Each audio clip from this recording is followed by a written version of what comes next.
The night shift at Kentucky Fried Chicken has always been uncomfortable for me. There's something about the loneliness of that empty parking lot, the dim light of the overhead lights that makes you feel, I don't know, small, lonely. Even though there were several people attending the restaurant, I had 2 hours left to go, and with luck, I would get home early. I decided to take my break to smoke a cigarette. The night was especially cold, and before I knew it, winter was coming.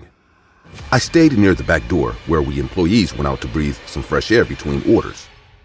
The night was calm. Everything was empty. Just a few cars in the parking lot. I lit my cigarette and looked at the ground. I could feel the tiredness building up in my body, but at least it was Tuesday, which I was happy about since I didn't work on Wednesdays or Thursdays. As I inhaled, something in the corner of my eye made me stop. At first, I thought it was just my mind playing tricks on me. But there was something. Someone was there. I looked toward the parked cars and didn't see anything right away, but the feeling of being watched wouldn't go away. I let out a nervous laugh. Surely it was Jake, one of my coworkers who enjoyed bothering the others during breaks. It wouldn't be the first time he tried to scare someone, so I decided to approach to see if I could catch him before he did it to me. "Jake, that's enough." But there was no response. I kept walking past the parked cars, hoping to find Jake or the prankster on duty. I walked past the vehicles looking for any sign of movement, but all was still, silent. Whoever was pulling this prank was really committing to it. Then I saw it. In the distance, beyond the cars in the parking lot, a figure was silhouetted against the dim illumination of the ceiling lamps. He was tall, thin, almost unreal. He was standing with his back turned, as if he didn't know I was watching him. The figure was completely white, but not like an albino person. More like it was made of something different, almost translucent. It didn't seem to move. I froze for a few seconds trying to figure out what I was seeing. It wasn't Jake, that was for sure. The figure finally began to move, slowly, very slowly. His movements were clumsy, as if he was learning to walk, each step seeming to cost him immense effort. Sweat began to bead on my forehead. That wasn't a toy or a disguise. Something was very wrong. I took a step back, not taking my eyes off it. The figure was still approaching, faster now, as if its erratic gait had turned into a determined march. Panic hit me full force, and before I knew it, I was running back toward the back door of the restaurant. I entered the restaurant, nearly breaking down the door. The sound of the metal closing echoed loudly in my ears, but I didn't care. I was breathing heavily and leaned against the wall, trying to catch my breath. My heart was pounding hard in my chest, and for a moment, I thought I might pass out. I looked around me. No one seemed to have noticed what was happening. Everyone was still busy preparing orders or clearing tables. I looked for Jake, but he was nowhere to be found. Maybe he had hidden inside, and I was freaking out over a bad joke.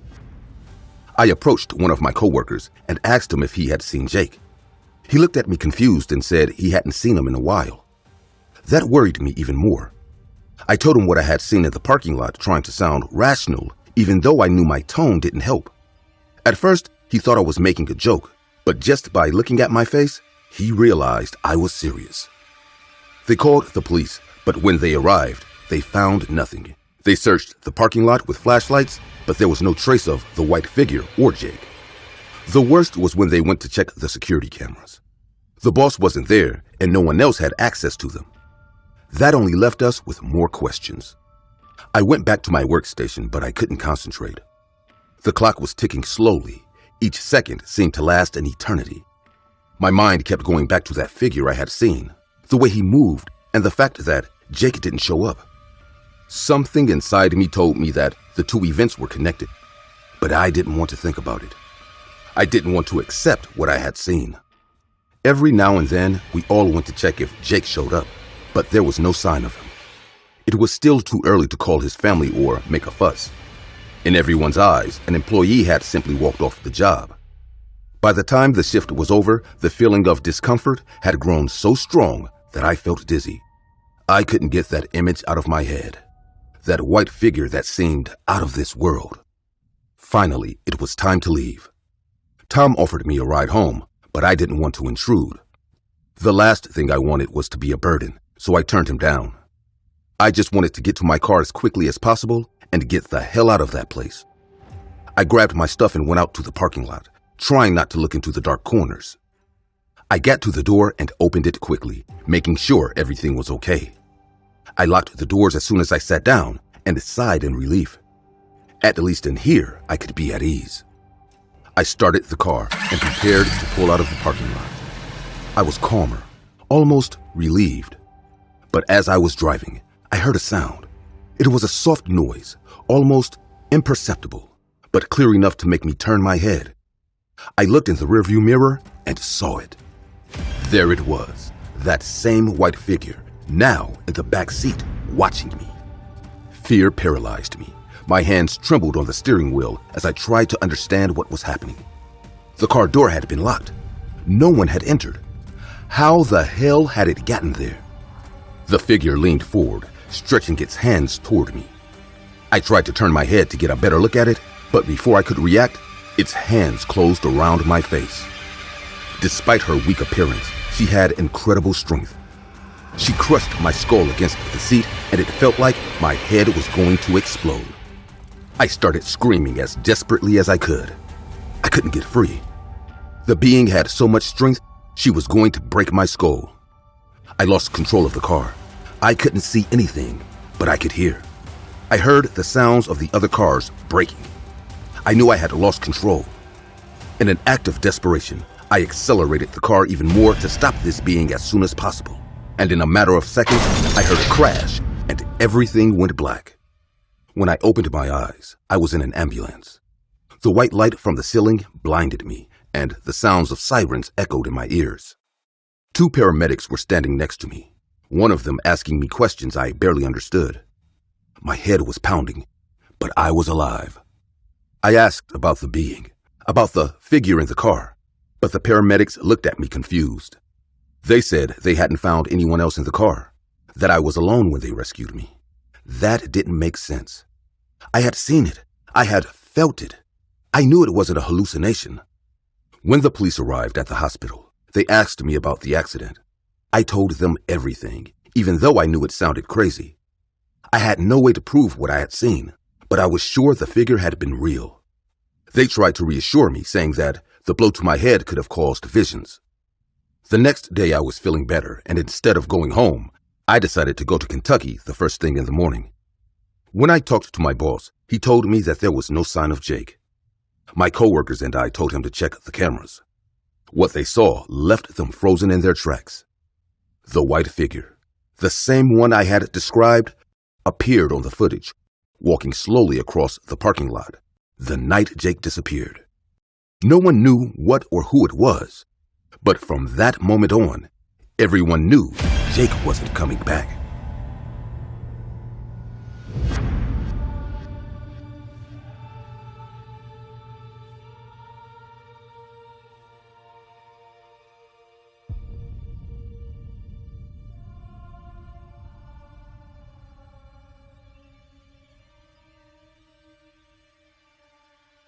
We had just landed. My 7-year-old daughter Emma was exhausted and a little hungry. The flight had been long, and all I wanted to do was get home. But first, Emma asked for something to eat.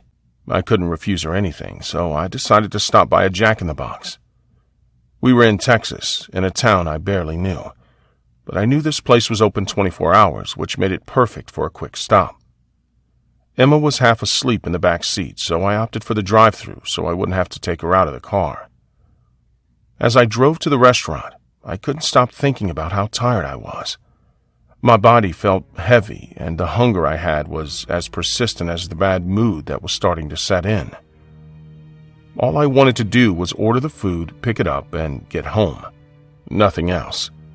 Everything seemed simple. Until we got to the ordering window. "Hello, welcome to Jack in the Box. What are you ordering?" "Yes, can I have a large order of fries and a hamburger for my daughter, please?" "Okay, move to the window." I was worried about getting tired, but the line was going pretty well. As soon as I got this out of the way, I could go rest with my daughter. At that point, there was no way of knowing what was to come. When I got to the window, I received the bag with the food. I took a quick glance at it and realized right away that they were not the large fries I had asked for. They were regular, smaller than Emma wanted. "I'm sorry, but I asked for a large order of fries." She was young, much younger than me. She had an annoyed expression on her face as if she already had had a bad day before I arrived. "What I gave you were the regular fries. If you wanted the big ones, you should have said so earlier." "Excuse me, but I mentioned in the order I asked for large fries. Could you change them for me? I also paid the right price," I replied, keeping calm. I wasn't in the mood to argue, but I also didn't want Emma to run out of what she had ordered. The woman snorted and rolled her eyes. She opened the window to attend to someone else, but before doing so, she mumbled something I didn't understand. Something in her attitude made me lose my patience.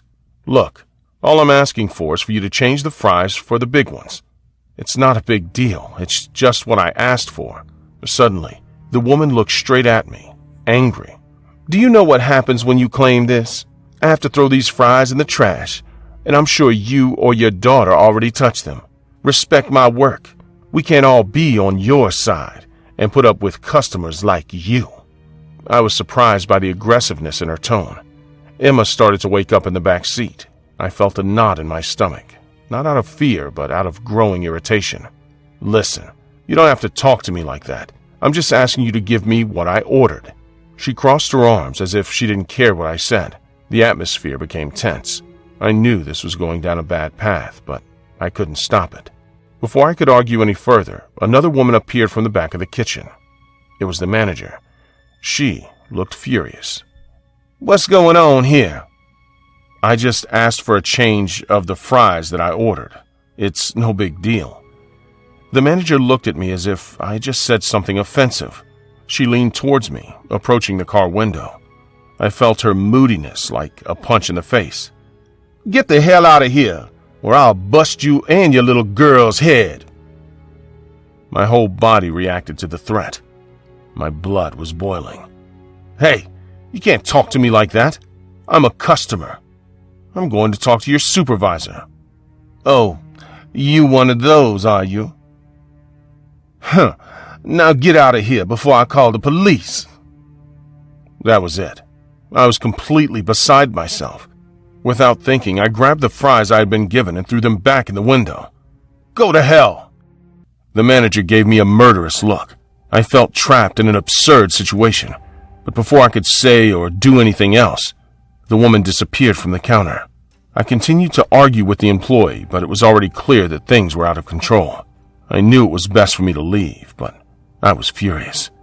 Emma from the back seat called out to me. Suddenly, the manager reappeared, but this time, she didn't come with words. She held a gun, a shiny black pistol, and pointed it straight at my head from the window. Time seemed to stand still. I didn't know what to do. My mind was blank. I looked at Emma, who was staring at me with eyes full of fear. The sound of the dry click of the trigger echoed in my head. She tried to fire, but the gun jammed. I took advantage of the moment to open the door and get out of the car, still not knowing how to act. My heart was pounding in my chest as I tried to stay calm for Emma. "Run, Emma! Run!" I shouted at her as I started to run towards the sidewalk myself, away from the restaurant. The manager, furious, pulled the trigger again and again, but the gun still didn't work. The sound of the missed shots and the screams of the employee behind me created an unreal atmosphere as if everything was happening in slow motion. The only thought in my head was to get Emma to safety. Finally, after several attempts, the manager fired, but instead of hitting me, the bullet shattered the glass of the drive-thru window, scattering shards of glass everywhere. I could feel the glass hitting my back. All I could think of at that moment was to protect Emma from getting hit. I didn't dare look back. I just ran, with Emma behind me, as my mind tried to process what had just happened. We made it to the street corner before my legs gave out. I called the police as soon as I felt far enough away. Emma was crying, hugging my legs. I felt the adrenaline rushing through my body. What if she was following us? What if she was coming to kill me while I was waiting for the police? Why was this happening? I'd been polite. Was it all my fault for not accepting the fries and leaving? It wasn't long before sirens could be heard in the distance. I watched as they came into the restaurant and surrounded the manager and the employee. I couldn't hear everything they said, but they were stopped. The gun that had been pointed at me was still on the floor, and the red and blue lights of the patrol cars illuminated the scene like a grotesque spectacle. The manager was arrested shortly thereafter. It was weeks before we could return to normal. Emma didn't want to go anywhere that had a drive-thru, and truth be told, neither did I. How could a simple argument over potatoes escalate to the point where we almost got killed? I'm still trying to get that night out of my head. When I close my eyes, I hear it. The click. The damn click that left the sound etched in my head. That night I should have died, but the gun jammed.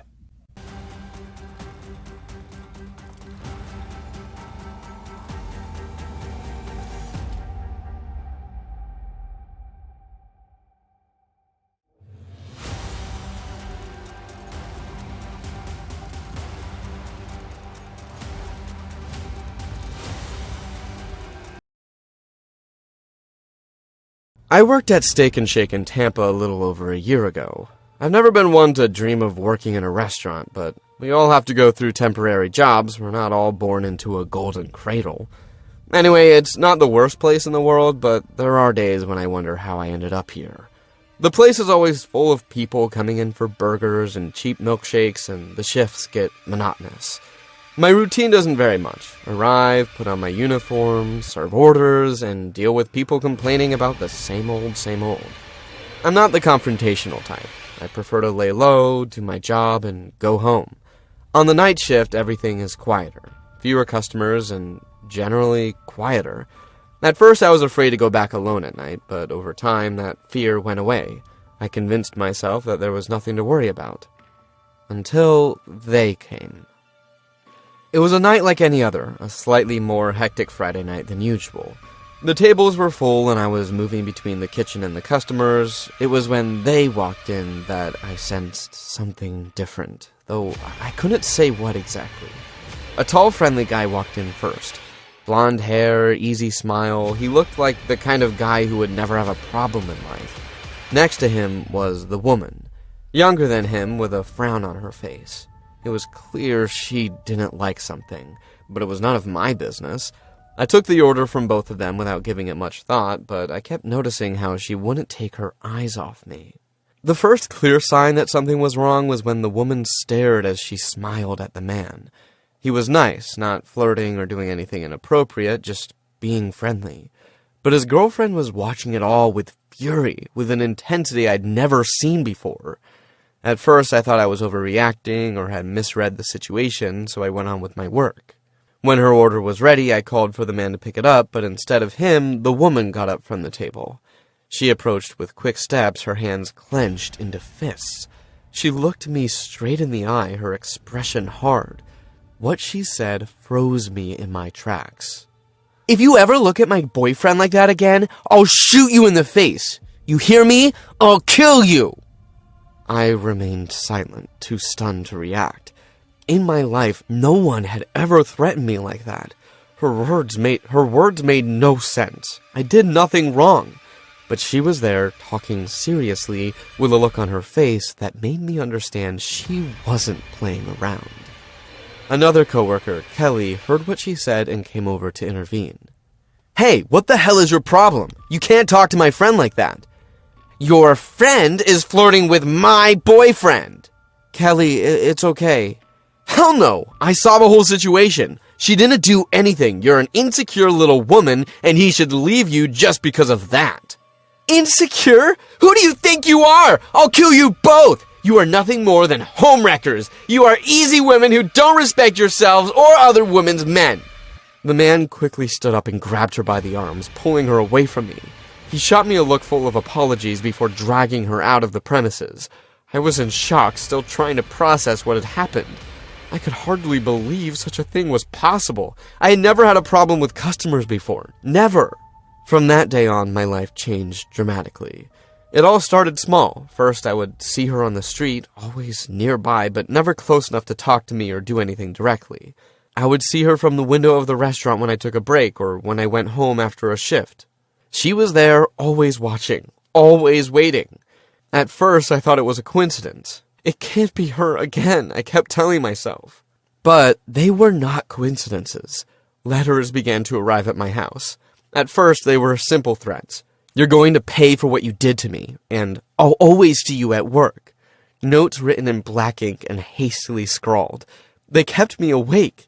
Every night I imagined she would be outside, watching, waiting. My nerves were shot and I didn't want to tell anyone. Who would believe me? It was just an annoying customer, right? But with each passing day, the situation became more sinister. One night, someone threw a brick through my living room window. The glass shattered into 1,000 pieces and the house alarm started going off. I didn't see anyone when I ran outside, but I knew it was her. I knew she was playing with me, that she was driving me crazy on purpose. My paranoia grew. At work, I found it hard to concentrate. Every time the restaurant door opened, my heart raced, waiting to see her come in. There was no rest, neither at work nor at home. My coworkers noticed my strange behavior, but I didn't tell them the truth. I couldn't. With each passing day, I felt more cornered, more trapped in this macabre game. One afternoon, while cleaning the tables, I saw her again. She entered the premises, but this time she was not alone. She was accompanied by another woman, just as serious and dangerous. My breathing became erratic. I felt the situation was getting out of control. Without thinking too much, I asked Kelly to take care of them. I couldn't. I didn't want to be around that woman again. From the kitchen, I watched them. The woman kept her eyes on the bar, where I normally worked. Kelly recognized her immediately, and she told her to leave or she would call the police, but she ignored her. She kept looking for me. It didn't take her long to realize I wasn't there. In one swift movement, she got up from her seat and headed for the employee area. The kitchen door burst open and there she was, furious, her face red and her eyes blazing with anger. I didn't have time to react before her first blow hit me in the face. The pain was immediate, a sharp, brutal blow that sent me reeling. She tried to grab me by the hair as she hit me again and again. Employees and customers were screaming, but no one seemed to be able to stop her. It all happened so fast. My head hit the floor while she was still on top of me, throwing punches as if she wanted to tear me apart. I felt blood running from my nose and mouth, but I couldn't do anything to stop her. Kelly and another employee finally managed to separate her from me, but the rage in her eyes was still there, alive, burning. Then, the other woman, the one who had come in with her, made an unexpected move. I watched as she pulled something out of her purse. A gun! My mind could barely process what was happening, panic clouding my thoughts. The woman nervously held the gun with trembling hands. She pointed it directly at my chest, her lips pressed together as if she couldn't make up her mind. I looked into her eyes and knew she didn't want to do it, that something in her was hesitating. Then her hands lowered the gun. She dropped the gun with a thud as it fell to the ground. She looked like she could barely breathe. With tears in her eyes, she took a step back, muttering something I didn't understand, and then ran out of the place without looking back. The chaos didn't end there, though. Just when I thought the danger had passed, the maniac tried to launch herself at me again, screaming with a fury that had no end. That's when the employees and a couple of customers rushed at her, stopping her before she could get to me. The woman tried to break free and jumped toward the gun on the floor. She reached out to touch it with her hands, but once again she was stopped before she could aim it at me. The gun had gone off, but luckily it didn't hit anyone. The woman was out of control, struggling to free herself, but she couldn't get free. Security arrived and restrained her while she kept screaming my name, saying that I had ruined everything, that it was my fault that she was dumped, and that her ex-boyfriend was probably with me. After that, I quit my job at Steak and Shake. I didn't want to quit, and I was grateful that they had protected me, but I knew I was in danger there. If it wasn't the woman, it could be the friend. If not, it could be another friend or family member. Sooner or later, someone would come looking for me. The woman who attacked me was arrested and charged with attempted murder, but the other one, the one who pulled the gun, disappeared. They never managed to find her, but to tell the truth, they didn't look very hard for her either.